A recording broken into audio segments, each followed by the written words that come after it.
तैसी प्राप्ती पुरुषे इंद्रिये लाळिली जरी कौतुके तरी आक्रमिला जाण दुःखे संसारिके. कैवल्य साम्राज्य चक्रवर्ती श्री संत ज्ञानेश्वर महाराज स्थितप्रज्ञाचं वर्णन करतात. स्वतः माऊली स्थितप्रज्ञ आहेत आणि ते स्थितप्रज्ञाचं वर्णन करतात. कसा असतो स्थितप्रज्ञ, त्याची बुद्धी स्थिर कशी होते परमात्मा स्वरूपाच्या ठिकाणी हे सांगत असताना इंद्रियाच्या अधीन जो असतो त्याची बुद्धी परमात्मा स्वरूपाच्या ठिकाणी स्थिर होऊ शकत नाही हे आपल्या सावधगिरीसाठी सांगतात. सामान्य माणसांनी सावध राहिलं पाहिजे. साधू संतांचं असं असतं, अज्ञानामध्ये बुडणारा समाज त्यांना पाहवत नाही. बुडत आहे जन न देखवे डोळा, येतो कळवळा मनोनिया. असं एक वाक्य, कोटी म्हणा किंवा वाक्य म्हणा. कुत्र्याला गती सहन होत नाही, माणसाला प्रगती सहन होत नाही आणि साधू संताला अधोगती सहन होत नाही. लक्षात आलं ना? कुत्र्यासमोरून एखादी गाडी अशी वेगात गेली तर कुत्रं तिच्या मागं लागतं, त्याला गती सहन होत नाही. आमचे गुरुजी सांगतात, पांडुरंग महाराज क्षीरसागर आळंदीचे, ते म्हटले कुत्र्याला देवाने एवढी शक्ती दिलेली आहे पळण्याची की कुत्रा जर पळत निघाला तर तो 2 दिवसात काशीला जाऊ शकतो. कुत्रा जर पळत निघाला इथून महाराष्ट्रातून तर तो 2 दिवसात काशीला पोहोचू शकतो, एवढी त्याला देवाने गती दिलेली आहे. पण मग काय होतं, या गावातून दुसऱ्या गावात गेला की त्याचे पाहुणे त्याला भेटतात, चहा घेतल्याशिवाय जाऊ नका म्हणतात. मग त्याच्यामुळं त्याचं जाणं होत नाही ना पुढं. एका कुत्र्याला दुसरा पळताना दुसरी कुठलीही वस्तू त्याला गती सहन होत नाही. कुत्र्याला, माणसाला प्रगती सहन होत नाही, काय सांगायची गरज नाही. आणि संतांना अधोगती सहन होत नाही. समाज जो अधोगतीला जात असतो ती अधोगती संतांना पाहवत नाही. म्हणून संत समाजाला उपदेश करतात. या माध्यमातून ज्ञानोबाराय आपल्याला उपदेश करतात माऊलीच्या भाषेत. ते म्हणतात की जैसी नाव थडिये ठाकिता, जरी वरपडी होय दुर्वाता, तरी चुकला हे मागवता पाओ पावे. नाव तीरावर आली आणि उलट वारा सुटला तर पुन्हा ती नाव मधी समुद्रात जाऊ शकते. तसं एखादा परमार्थिक माणूस असेल, आयुष्यभर साधना केली आणि आता त्याला जवळजवळ साक्षात्कार झाला. जवळजवळ म्हणतोय मी. नाथ महाराजांनी कसं म्हटलं, एखादा साधक परमार्थाला लागतो, सगळं सोडतो, घरदार, वैराग्य धारण करतो, पण मग त्याचे वैराग्य कोमल कंटक, त्याचं वैराग्य अजून कवळय आणि कवळं ते कच्चं लिंबू, कधी आऊट होईल सांगता येत नाही. म्हणून त्यानं काळजी घेतली पाहिजे. तसं साक्षात्काराचे तसे 2 प्रकार आहेत. तुम्हाला काल मी म्हटलं होतं ना, या ओवीमध्ये शंका आहे. शंका काय ओवी आहे बघा. तैसी प्राप्तेही पुरुषे इंद्रिये लाळिली जरी कौतुके. प्राप्त कुणाला म्हणतात? ज्याला परमात्मा साक्षात्कार झाला आणि त्याच्यासाठी शास्त्रानं असं सांगितलंय, तया करणे या आतू घडो का त्रैलोक्याचा घातू, परी तेणे केले हे मातू बोलू नये. त्या महात्म्याच्या हातून सगळ्या जगाचा जरी नाश झाला तरी त्याला तिळभरे पाप लागत नाही. आणि त्याला ज्ञानेश्वर महाराज सांगतात की त्यानं पाप करू नये. आता एकच काय, एकीकडे सांगायचं त्याने सगळ्या जगाचा घात केला तरी तिळभरे पाप लागत नाही. तुका म्हणे, आम्ही झालो अग्निरूप, लागो नेदीव पाप पुण्य अंगा, अशी अवस्था झालेली.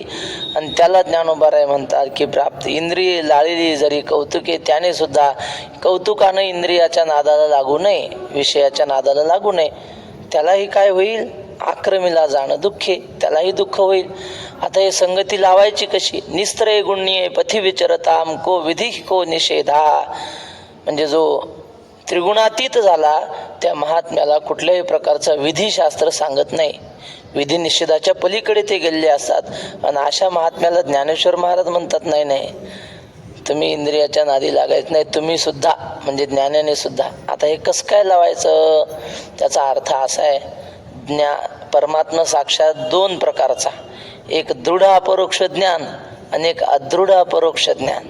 दृढ म्हणजे बीज भाजोनी केली लाही आणि आम्हा जन्म मरण नाही. आता बीज भाजलं लाही झाली. आता ते पुन्हा पेरलं, त्याला पाणी घातलं, खत घातलं तरी उगवणार नाही, ते भाजले आता. पण एक अदृढ अपरोक्ष ज्ञान असतं. ज्ञान झालंय पण कधी ते बदलेल सांगता येत नाही. विचारसागरामध्ये भरचूची कथा आलेली आहे. भरचूची कथा कशी आहे? एक सेवक होता राजाचा, भरचू नावाचा. राजा त्याच्यावर खूप प्रेम करायचा. काही सल्ला असला की आधी भरचूला विचारायचा, मग बाकीचे मंत्री जळायचे. मग त्यानंच काय एवढं म्हणले, तोच काय लय शहाणा आहे का? भरचू आला गेलं की राजा त्यालाच विचारतो, त्यालाच सन्मान देतो, त्याच्याशीच बोलत बसतो. आम्ही काय पाप केलं? मग एक दिवशी काय झालं, काहीतरी आक्रमण झालं. असं राजाने सांगितलं, चला आपल्याला तिकडे लढायला जायचं आहे. ते बाकीचे सगळे प्रधानमंत्री म्हणले, महाराज त्या भरचूला पाठवा म्हणणे. तुम्ही लय त्याच्यावर प्रेम करता ना, मग त्याला पुढं पाठवा सैन्य घेऊन. चालतंय म्हणले. भरचू जा रे तेवढं सैन्य घेऊन तिकडं लढाईला. निघाला भरचू, गेला. यांनी काय केलं, बाकीच्यांनी कट कारस्थान करून तिकडंच भरचूला किडनॅप केला अलीकडच्या भाषेत, आणि खूप मारलं, तिकडं जंगलात नेऊन सोडलं आणि सांगितलं, आता जर राज्यात आला तर तुला जीवेच मारून टाकतो. गेला तो भरचू तिकडं, आणि राजाला सांगितलं लढाईमध्ये भरचू मेला आणि त्याचं भूत झालं म्हणले. भरचू मेला आणि भूत झालं. राजाला दुःख झालं, रडू लागला राजा, आपला प्रेमाचा माणूस. आणि एके दिवशी राजा सहज आपलं शिकारी करता म्हणून जंगलात गेला, तर त्या जंगलात त्याला भरचू दिसला. भरचूचं ज्ञान झालं की नाही? प्रत्यक्ष दिसला ना भरचू, ज्याच्यासाठी रडत होता. पण मग मनामध्ये विपरीत भावना होती. कोणती? त्यांनी सांगितलं होतं भरचू मेला आणि भूत झाला. या राजाला वाटलं हा भरचू नाही, भरचूचं भूत आहे. राजा पळून आला, त्याला भेटला नाही. सांगा, अपरोक्ष ज्ञान झालं पण मग काय झालं? विपरीत भावना झाली काहीतरी. तसं कधी कधी परमात्म्याचा साक्षात्कार होतो, पण मग तो दृढ नाही होत, अदृढ असतो. अदृढ पुन्हा माघारी फिरू शकतो माणूस. तेच माऊली सांगतात, प्राप्त झाला पण पुन्हा जर इंद्रियाच्या नादाला लागला तर पुन्हा नाव माघारी येईन समुद्रात. म्हणून काळजी घ्या, असं माऊलीनं म्हणायचं. हा, वा वा वा. वासनेचा संग होय अंतकाळी आणि तरी तपोबळी जन्मधरी. म्हणजे तपस्व्यांमध्ये श्रेष्ठ असलेले सुद्धा शेवटी मरताना वासनेचा संग घडला तरी माघारी येतात. जडभरत राजा हरणी गर्भा गेला. काय कमी होती जडभरत राजात? आपण नेहमी सांगतो ना, तिने दिग्मंडळ जिंकले, समुद्र वलयांकित राज्य केले, नानाविध भोग भोगिले, जे नाही देखिले सुरवरी. इंद्रादिकांना जे भोग नव्हते ते भोग भोगायला होते त्या भरत राजाला. जड नाही, भरत राजा तो. अहो, या भारत देशाला नाव त्याच्यामुळं भरत आहे, भरत राजामुळं. आणि पुन्हा जे राज्य वैभव भोगिती त्याशी कदा नोहे विरक्ती. भरते केली नवल ख्याती, सेविला श्रीपती भोग त्यागे. काय नाथ महाजने तोंड भरून वर्णन केले. एवढं सगळं सोडून तो वनामध्ये तपश्चर्यासाठी गेला. किती मोठा त्याग आहे हा. पण शेवटी हरणात म्हणजे मोहात गुंतला ना, झालं वैराग्य झालं होतं आणि पुन्हा खाली आला. पुढच्या जन्मात उद्धार झाला ती गोष्ट सोडून द्या. पण माऊली सांगतात की प्राप्त झाल्यासारखं वाटलं तरी तो प्राप्त झाला नाही, अजून त्याने काळजी घेतली पाहिजे. म्हणून माऊली सावध करतात. मग त्यांनी काळजी घ्यावी ज्याला परमात्मा साक्षात्कार झाला त्यांनी. मग आपण घ्यावी की नाही? वैकुंठवासी वक्ते बाबा म्हणायचे, लोक म्हणतात की विश्वामित्राचा घात झाला, 60,000 वर्ष तपश्चर्या केली आणि पुन्हा अधोगती झाली ना विश्वामित्राची. पराशर का क्या हुआ सबको मालूम है जी. कबीर महाराजाचं आहे वाटते ते. नारद की तो भई नारदीस ऐसी नौबद गाजी. मग आता या मोठ्या मोठ्या लोकांचं असं झालं, मग आता आपण कसं करा? जाऊ द्या, आता आपण आपल्या मनासारखं वागावं. कारण तप करणाऱ्यांचं असं होतंय, कशाला आपण तपाच्या भानगडीत पडावं असं वाटतं लोकांना. पण बाबा म्हणले त्यातून असं नाही घ्यायचं. अरे, ते एवढे तपस्वी असून जर त्यांचा घात होऊ शकतो, त्यांना सुद्धा काळजी घेण्याची गरज आहे. मग आपण किती सावध राहिलं पाहिजे असा बोध घ्यायचा. तर माऊली सांगतात प्राप्तेही पुरुषे.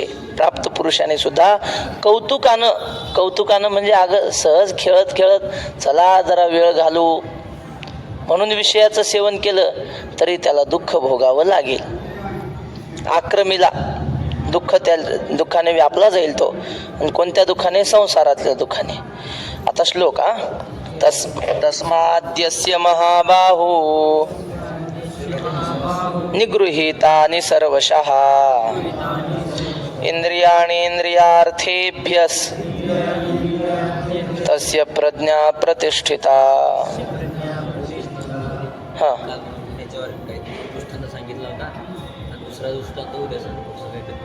मी म्हणलं होतं का? कोणता दृष्टांत? कशावर? प्राप्त हे पुरुष आहे. नाही, शंका आहे म्हणलं, शंकेचं समाधान उद्या करू असं. चला, तस्मात एक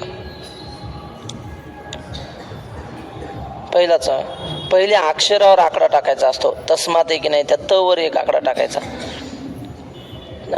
तस्मात झालं. महाबाहो 2. त्या तस्मात मध्ये द्यस्य आहे की नाही, त्या द्यवर 3. खालच्या ओळीमध्ये इंद्रियाणी आहे ना, त्या इंद्रियाणीवर 4. वरच्या ओळीतला शेवटचा शब्द सर्वशः 5. त्याच्या आधीचा निगृहीत आणि 6. आणि खालच्या ओळीतला तस्य वर 7. आता अर्थ असा, तस्मात म्हणजे म्हणून, महाबाहो म्हणजे हे अर्जुना, अस्य म्हणजे या, इंद्रियाणी इंद्रियार्थेभ्यः इंद्रिये इंद्रियाच्या विषयापासून सर्वशः निगृहीताने सर्व प्रकारे आवरलेली आहेत. तस्य प्रज्ञा प्रतिष्ठिता, त्याची बुद्धी स्थिर आहे असं समज. म्हणून आपली आपण पेया, जरी इंद्रिये येती आया तरी अधिक काय धनंजया सार्थक असे. म्हणून आपली आपल्याला जर इंद्रिय ताब्यात येत असतील, आया म्हणजे स्वाधीन होत असतील, ताब्यात येत असतील, तर अधिक काही धनंजया सार्थक असे. आणखी काय मिळवायचं असतं माणसाच्या जन्मात येऊन? ते कोणतरी होता म्हणतात, जगत जेता अलेक्झांडर का सिकंदर. त्याला सिकंदर म्हणतात का? बर. तर तो सगळ्या जगाचा राजा होता, पण त्याची आई त्याला शिक्या म्हणायची. म्हणजे शिक्या काहून? ती म्हणली, तू सगळ्या जगावर विजय मिळवला, पण तुझ्या इंद्रियावर तुझा विजय नाही हे मला माहिती आहे. म्हणून जग काही म्हणू तुला राजा जगत जेता, ती मी शिक्याच म्हणायची. माणसाच्या जन्मात ज्ञानोबारायांच्या मताप्रमाणे, साधू संतांच्या मताप्रमाणे सगळ्या जीवनात सार्थक काय असेल तर इंद्रियावर ताबा मिळवणं ही खरी सार्थकता. म्हणजे पाहू नको काही म्हटलं की डोळे लगेच खाली झाले पाहिजे. वाईट पदार्थ खाऊ नको म्हणलं की जीभ लगे ऐकायला लागली तर हे जीवनाचं सार्थक आहे. जितम सर्वम जिते रसे असं म्हटलंय. आम्ही आजानवृक्षाखाली लहानपणी पारायणाला जायचो. पारायणाला नाही, आपलं उगं बसायचं थोडा वेळ. तिथे एक रोज म्हातारे बाबा यायचे पारायणाला, फार तापड. त्यांच्या जागेवर दुसरा कोणी बसला की मग लय भांडायचे त्याच्याशी. पण मग त्यांनी रंगनाथ गुरुजींचं यांचं ऐकलं होतं, जुन्या लोकांचं. ते एकदम म्हणले, म्हणजे दुसरा विद्यार्थी त्यांना म्हणत होता, बाबा आज द्वादशी चला जेवायला पंक्तीला चला. तर ते म्हणले, अरे आम्ही या देवासाठी सगळं गोड खायचं सोडून दिलं म्हणले. एवढंच वाक्य माझ्या लक्षात राहिलं त्यांनी बोललेलं. हे जिलेबीन हे खात नाही म्हणले आम्ही, जिबीला मग चव लागते त्यांची. असे देवाच्या प्राप्तीसाठी ज्यांनी आपल्या इंद्रियाची आशा सोडल्या. डोंगरावर ते बाबा आहेत की नाही, विश्वनाथ बाबा, काहीच खात नाहीत महाराज. चुलीवर केलेलं नुसतं धान्य भिजवून खातात हो, फळं. लोक काय म्हणतात, ते आपल्यापेक्षा भारी भारी खातात म्हणले, काजू बदाम खातात. आणि तू खाय ना, खाऊ शकतो का? नुसत्याच काजू बदामावर किंवा फळावर राह म्हणावं. माणसाला ते नाही, जिबीला चटका पाहिजे. दात जाणतेनी पुरुखे लाळा विना कौतुके आधी करू नये. जाणत्या माणसाने सुद्धा इंद्रिय कौतुकाने त्यांना लळा लावू नये. असो देखै कूर्मजी या परी उवायला हवे बसरी ना तरी इच्छा वशी आवरी आपुले आपण. मागही कासवाचा दृष्टांत दिला, आताही दिला. कासव कसा असतो, आनंदात असला की आपले सगळे अवयव, हात, त्याचे पाय, पायच म्हणा चारी, सगळे अवयव बाहेर काढून असा मस्त पोहतो पाण्यात. आणि थोडा काही खडा पडला किंवा त्याला संशय आला की लगेच सगळे अवयव आत घेतो. तसं माणसाला करता येत नाही. म्हणजे कासवाची इंद्रिय त्याच्या ताब्यात आहेत. आतमधलं की आत घेतो, बाहेर म्हणलं की बाहेर. आपण इंद्रियाच्या ताब्यात आहोत. इंद्रियांना जे आवडतं तसंच आपण करतो. इंद्रिय धावता नावरती युक्ते शांती निवृत्ती जवळ नाही. आता हे तुकाराम महाराजांचं म्हणणं आहे, पण ते तुकाराम महाराज आपली भूमिका घेऊन बोलतात. मन स्थिर नाही माझी या हाती. इंद्रिय धावत, बाबा एक प्रमाण म्हणायचे वक्ते बाबा, पोट कासयाने भरे आणि तुका झुरू झुरू मरे. आता हे म्हणले तुकाराम, मग गाथ्यात नाही बरे, हे पण परंपरेनं म्हणतात लोक.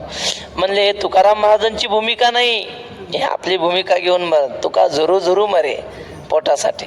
तसं आपल्या भूमिकेतून म्हणतात महाराज. इंद्रिय धावता न आवरती देखै कूर्मजी या परी व्हायला हवे पसरी ना तरी इच्छा वशी आवरे आपले आपण. आपण पेची दोन ओव्या सारख्याच आहेत. याच्या आधी एकदा गेली हीच अशीच ओवी, पण तेच सांगायचं होतं मला. सारख्या नाहीत. आपुले आपण आहे पहिल्या ओवीत. इच्छा वशी आवरी आपुले आपण. वाटल्यास पाहून काढा, काढून पहा. एकदम सारखं नाही. आपुले आपण आहे त्याच्यात आणि याच्यात आपण पेच आहे की नाही, फरक आहे ना. तैसी इंद्रिय आपैती होती जयाचे म्हणितले करीती तयाची प्रज्ञा जाण स्थिती पातली असे. एखादा दृष्टांत, एखादा शब्द पुन्हा पुन्हा काय येतो. आता हरिमुखे म्हणा, हरिमुखे म्हणा, एकदाच म्हणला असता हरिमुखे म्हणा तर पटलं, कळलं नसतं का? कळलं असतं, पण त्याचं महत्त्व सांगायचं पटवून, म्हणून पुन्हा पुन्हा अभ्यास कर, अभ्यास कर असं दोनदा तीनदा सांगतात. त्याला कळलं पाहिजे याचं महत्त्व. तसं कासवाचा दृष्टांत पुन्हा सांगितला, कारण तो सगळ्याच्या पाहण्यातला आहे आणि सगळ्यांना कळण्यासारखा आहे म्हणून.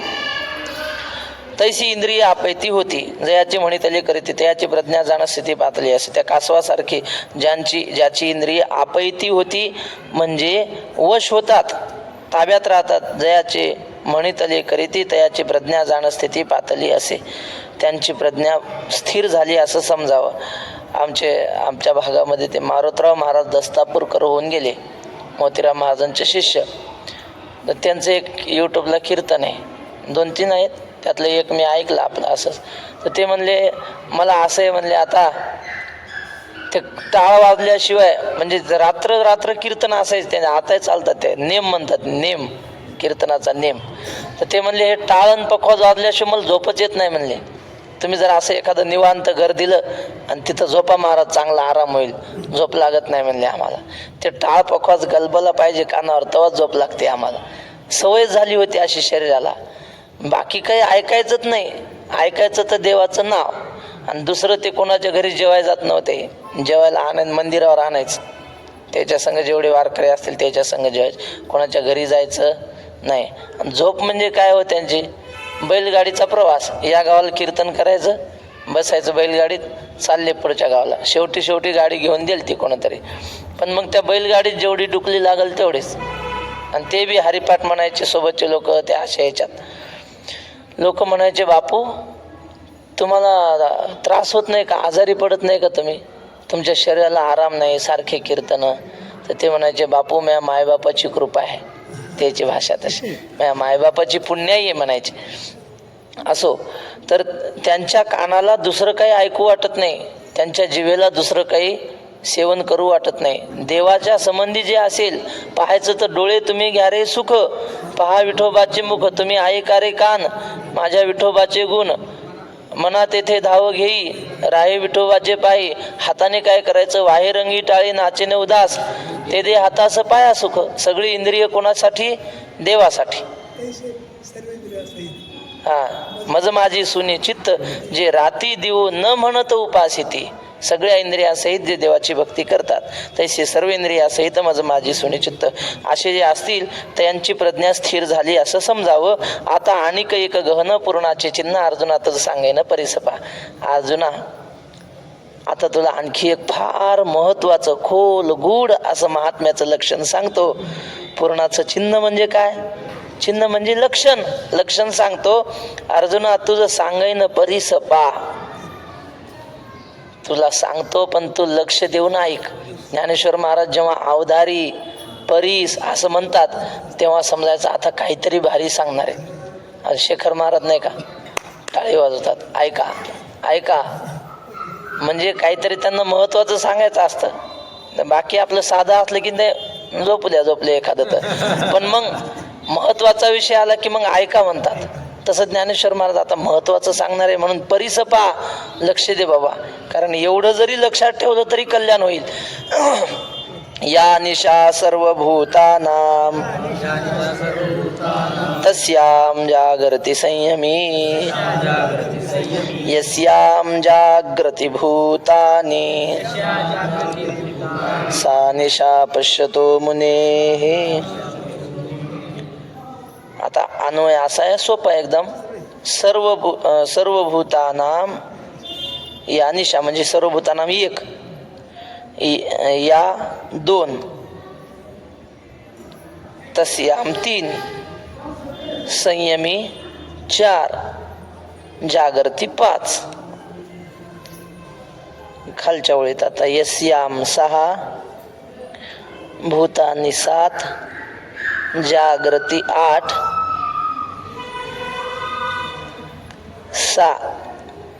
सा नऊ, पश्यतः मुने हे निशा. कसं लावायचं तर आकडे टाका बरोबर. पश्यतः 10 आणि निशा 11. आता अर्थ असा हो, कालच्या प्रमाणे आजही भोजनासाठी सगळ्यांनी यायचंय. दादांची सूचना आहे, मुक्ताबाईचा प्रसाद घ्यायला या. तर या सर्व भूतांची जी रात्र असते, सर्व भूतानाम या निशा म्हणजे सगळ्या भूतांची जी रात्र असते, तस्याम संयमी जागरती. त्या वेळी संयमी माणूस, इंद्रिय निग्रह करणारा व्यक्ती, साधू महात्मा तो जागा असतो. म्हणजे माणसं जिथं सगळी झोपलेली असतात तिथं साधू जागा असतो. आणि खालच्या ओळीमध्ये यस्याम म्हणजे ज्या ठिकाणी भूतानी जागृती, सगळी भूत जागी असतात तिथं साधू महात्मा, पश्यतः मुने हे सा निशा म्हणजे परमात्मा स्वरूप जाणणाऱ्या ज्ञानी महात्म्याची ती रात्र असते. सोप्या भाषेत सांगायचं, जिथं माणसं जागे असतात तिथं साधू झोपलेला असतो, जिथं साधू झोपलेला असतो तिथं माणसं जागे असतात, असं सरळ अर्थ आहे. आता हे कसं लावायचं? ज्याप्रमाणे प्राणी झोपलेले असून जागृत असतात, झोपलेले असून जागे असतात. प्राणी आता नाही, मला अर्थ सांगायचा आहे त्याचा. काय म्हैसे झोपलेले असतात की नाही, हो. आपण जर गेलो जर खडकन उठते की नाही तसं जागृत राहा. नाही ते आहे बरोबर, ते लक्ष नाही साधूचं. पण इथं काय आहे बघा, सांगतो ना. हा कूट श्लोक आहे काका. कूट श्लोक म्हणजे वक्ते बाबाच्या भाषेत सांगायचं, गणपतीची जिरवायसाठी लिहिले म्हणले हे श्लोक बाबाच्या. ते काय झालं, महाभारत लिहायचं होतं. आता कोण लेखक हुशार पाहिजे लिहिणारा, आपण सांगावं तर तिसरंच लिहिते, मग सगळं अपभ्रंश होतो ना. एक मुलगा कीर्तनात सांगत होता, चांगलं ठासून सांगत होता, ब्रह्म मिथ्या जगत सत्यम, ब्रह्म मिथ्या जगत सत्यम 2-4 वेळा म्हणलं त्याने कीर्तनात. आणि मग ते त्याला विचारलं, असं कसं, ब्रह्म सत्यम जगन मिथ्या आहे बा. तो म्हणे माझ्या वहीत असंच लिहिलं आहे, माझ्या वहीत असंच लिहिलं आहे. मग काय सांगू. मग बरोबर आहे, आता ते लिहिणाराची चूक आहे, यानं तसंच गोकून ठेवलं. मग तसं काही लिहिल्या जाते माणसाकडून. मग लिहिणारा चांगला हुशार पाहिजे. कोण पाहिजे हुशार, कोण पाहिजे? गणपती हुशार आहे म्हणजे सगळ्यात. गेले गणपतीकडं महाभारत लिहिण्यासाठी, आमचं हे लिहा.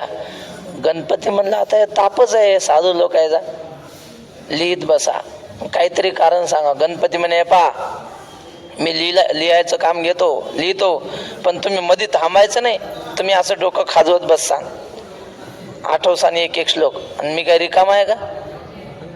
मी तसं चालणार नाही, पटापट सांगायचं, मध्ये थांबायचं नाही. व्यास म्हणले चालते, थांबणार नाही, पण तू सुद्धा म्हणले मी सांगितलेल्या श्लोकाचा अर्थ कळाल्याशिवाय लिहायचं नाही. दोघं म्हणून चालते. आणि मग व्यास महर्षी काय करायचे, श्लोक सांगत सांगत एखादा असा मध्ये अवघड श्लोक टाकायचा की गणपती डोकं खाजवत बसला पाहिजे अर्धा तास, नंतर पुढचा आठवून ठेवायचं. मग तसा हा श्लोक आहे कूट, गणपतीची जिरवायसाठी बाबा म्हणायचे. हा श्लोक आहे कूट. श्लोक सरळ अर्थ काय होते, माणसं जिथं झोपलेले असतात जगातले अज्ञानी, तिथं साधू जागा असतो, आणि जिथं लोक जागे असतात तिथं साधू झोपलेला असतो. असं आहे. मग आता म्हणले असा जर नियम केला, माणसं केव्हा झोपतात रात्री, मग साधू रात्रभर जागे असतात काय, असं होईन ते. मग तर म्हणले मग वटवागुळ साधू होईन. वटवागुळ काय करत नाही हो, घुबड घुबडाला दिवसा दिसत नाही, रात्रभर दिसतंय त्याला, मग वटवागुळ साधू झालं का. ते खंदारकर महाराज म्हणायचे वटवागुळ तपस्वी आहे आणि घुबड साधू आहे. तपस्वी काऊन, उलटे पाय टांगून घेते ना, शीर्षासन 24 तास वटवागुळाचं, असं होईन. आणि घुबडाला रात्री दिसते, या निशा सर्वभूतानाम तस्याम जागरती सई, असा नियम होईल तो. तसं नाही. त्याचा भावार्थ असा आहे, सगळे लोक संसार करण्यासाठी तत्पर असतात, पैसा कमवण्यासाठी, इंद्रियांचे विषय पुरवण्यासाठी तत्पर असतात की नाही, जागे असतात, त्याला जागा असणं म्हणतात बर का काका. संसार करण्यासाठी सगळे तत्पर असतात की नाही. सायासे करीशी प्रपंच दिननिशी, म्हणजे संसाराविषयी जागे आहेत हा, आणि परमार्थाविषयी झोपलेले. देव कुणाला कळतंय, देवाविषयी सगळे झोपलेले आहेत, देवाविषयी कोणी जाग नाही संसाराच्या बाबतीत. आणि आता साधूच्या बाबतीत विचार करायचं. साधू म्हणतो संसार अहो खोटा आहे, त्यात काय एखादी वस्तू असली काय नसली काय, उदासीन. आणि देवाविषयी मात्र करावी तातडी परमार्थी, त्याच्याविषयी तो जागा असतो, सावध असतो, असा त्या श्लोकाचा अर्थ आहे. न देखे जो या जना. हा आता जाऊ द्या, हे श्लोकातलं सांगतो. 4 प्रकारची झोप आहे, तुंतुने महाराज सांगतात. एक आहे नित्य निद्रा. नित्य निद्रा म्हणजे काय, रोजची झोप, रोज झोप येत की नाही, त्याला नित्य निद्रा म्हणतात. हा झालं का, आधी हे लिहून घ्या, नंतर ते नाव टाका. नित्य निद्रा म्हणजे रोजची येणारी झोप. दुसरी चीर निद्रा. चीर निद्रा म्हणजे मरण, मरणाला चीर निद्रा म्हणतात. तिसरी निद्रा म्हणजे अज्ञानाची निद्रा. बरं, अज्ञानाची शेवटी घ्या. तिसरी निद्रा म्हणजे स्वरूप निद्रा. स्वरूप निद्रा म्हणजे त्या महात्म्याला देवाशिवाय दुसरं काहीच दिसत नाही. सुखे मी निजलोगा शून्य सारुनी तेथे, याला स्वरूप निद्रा म्हणतात. आणि शेवटची अज्ञान निद्रा. अज्ञानाची या निदा, विश्व स्वप्नाचा हा धांदा, आणि भोगीत होता प्रबुद्धा अनादि जो. हे लोक सगळे अज्ञानाच्या निद्रेत झोपलेले असतात, आणि साधू महात्मा जागा असतो. आता तुकाराम महाराजांच्या भाषेत, बोल अबोलणे बोले जागे बाहेर आत निजेले. माणसं जागे आहेत पण बाहेर डोळे उघडे आहेत, आत झोपलेले आहेत. म्हणजे देव कळतो का कुणाला नाही, मग झोपलेलेच आहेत. म्हणून तर संत जाग करतात. उठा जागे वारे आता, स्मरण करा पंढरीनाथा, भावे चरणे ठेवा माथा, चुकवा व्यथा जन्माच्या. झोप कशाची लागली, धनदारा पुत्र जन बंधू सोयरे पिशून, सर्व मिथ्या हे जाणून शरण रिगा देवासे.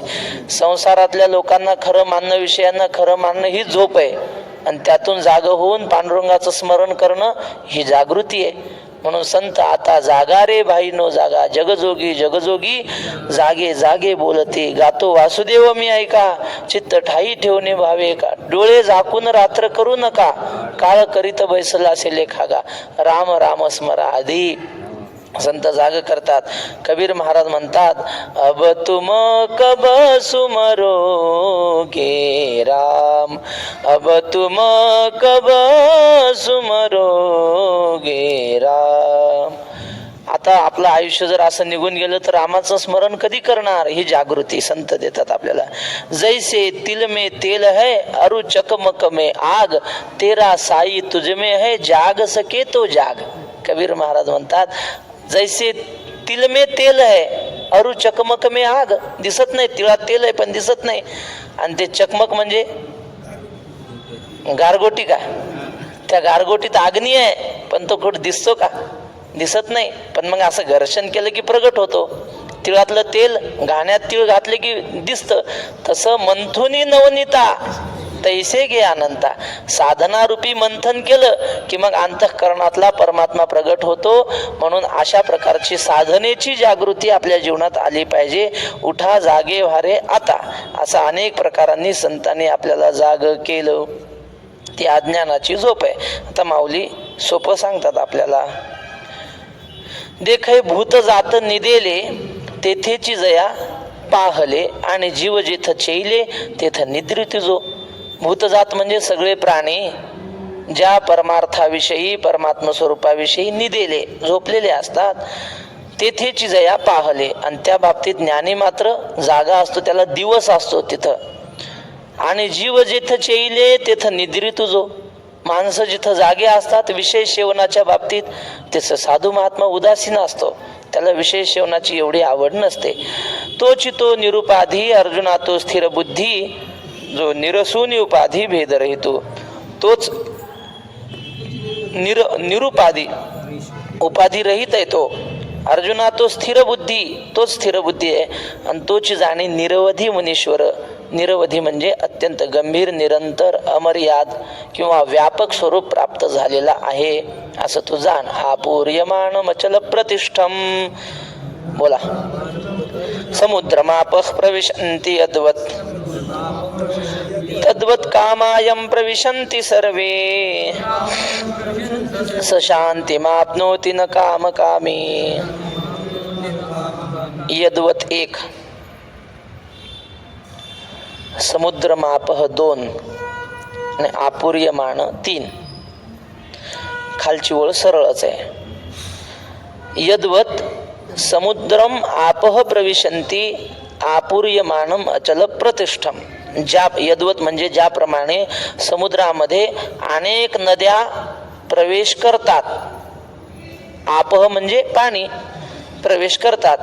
पण आपूर्यमानम अचल प्रतिष्ठम, पण कितीही नद्यांचा त्याच्यामध्ये समावेश झाला आणि कितीही मेघांचा वरून पाऊस पडला तरी तो अचलह म्हणजे तो स्थिर आहे. जेवढा आहे तेवढाच भरलेला आहे, तो जागा सोडत नाही. प्रतिष्ठम त्याच्या स्वरूपामध्ये तो स्थिर आहे. तद्वत कामायम प्रविशन्ति सर्वे. तसं या ज्ञानी महात्म्याच्या ठिकाणी अनेक विषयांच्या नद्या प्रवेश करतात, म्हणजे विषय याला प्राप्त होतात. पण हा जो स्थिर झालेला आहे ना, याची अवस्था विचलित होत नाही. किती विषय प्राप्त जरी झाले आणि किती नद्या आटल्या जरी, तरी तो त्याच्या स्वरूपामध्ये स्थिर आहे. तो स शांती मापनोती न कामकामी. तो शांतीला प्राप्त होतो, कामकामी न म्हणजे कुठल्याही विषयाची इच्छा करत नाही. एक ओवी पाहू आणि थांबू. पार्थ आणि कही परी तो जाणो येईल अवधारी, जैसी अक्षोभता सागरी अखंडिता. अर्जुना, आणखीही एका प्रकाराने तो महात्मा जाणता येईल. कसा? अक्षोभता सागरी अखंडित. समुद्रामध्ये शांतता असते, गंभीरता असते. शांतता म्हणण्याचं कारण तुम्ही तर म्हणा लाटा असतात की त्याच्यावर, लाटा तर असतातच, पण त्या जागा सोडत नाही समुद्र. आपण जशी फिरायला जातो तसा समुद्र जर फिरायला आला वारीला, चला पंढरपूरला जाऊ, मग कसं काय होईल? पंढरपूरचं काय होईल? जलमय होईल. पंढरपूरचंच होईल का येता येता सगळे? मग तो जागा सोडत नाही. किती नद्या येऊ, किती पाऊस पडो. तसा महात्मा किती विषय प्राप्त झाले आणि किती काही निघून जरी गेले विषय, तर तो जागा सोडत नाही, आपली स्थिर राहतो. मला काहीतरी आठवलं होतं. इथं एकदा बाबांनी मला पैसे मोजायला लावले, असे कॅश. काय होते मला वाटतं 40 काय हजार होते. आणि बाबा म्हणले मोजायला लागलो. मी आयुष्यात कधी मोजले नाही, सवयच नाही मोजायची. आता एक एक एक एक असं मोजत होतो. आणि दुपारची वेळ कोणीच नाही, मीन बाबा. मावशी गेली तिकडं थेरपीला कुठं. आणि मग एक तगड्याच्या तगड्या तरुण पोरगा आला आणि बाबाच्या जवळच येऊन बसला खुर्चीवर. आणि ते सगळं अशी बॅग काढलेली आणि पैसे उघडेच. मग आता मी ते आला म्हणून ठेवून दिले बॅगमध्ये. बॅग बंद केली, सुटकेस. आणि तो माणूस उठे ना, त्यांना म्हणायचं आता या, त्याला प्रसाद वगैरे द्यायला या. नाही नाही, मी भावाच्या गावाकडला आहे आणि इकडं कामाला आहे बँकेत, असं तर गप्पाच आणायचा नुसता. मी घाबरलो, म्हणलं आता आपलं मी तर एकटाच आहे, मला मोरगाळून ठेवते हा. आणि नेले उचलून तर बाबाला आता हालता येत नाही जागेवरून, काय करावं आता. आणि मग गेला अर्ध्या पाऊण तासानं निघून. मी म्हणलं बाबा मी घाबरलो होतो बा, म्हणलं आता काही खरं नाही. मग बाबांनी एक श्लोक म्हणला. बाबा म्हटले, अनंत हस्ते देता कमलावराने, किती रक्षशील बादोकराने. अनंत हस्ते देता कमलावराने, किती घेशील बादोकराने. नेईल जेव्हा तितू क्या कराने, किती रक्षशील बादोकराने. असा श्लोक म्हणला. म्हणजे देव जेव्हा अनंत हाताने देतो ना, अरे 2 हातानं किती घेशील, आणि जेव्हा अनंत हाताने नेतो तेव्हा 2 हातानं किती राखशील म्हणले. त्याला द्यायचं तेव्हा तो देतो आणि न्यायचं तेव्हा नेतो म्हणले. तेव्हा विषय प्राप्त झाले तरी तो सुखी होत नाही, नेले देवाची इच्छा म्हणून आपल्या स्वरूपामध्ये प्रतिष्ठित असतो. पुंडलिक वरदा विठ्ठल ज्ञानदेव पंढरीनाथ भगवान.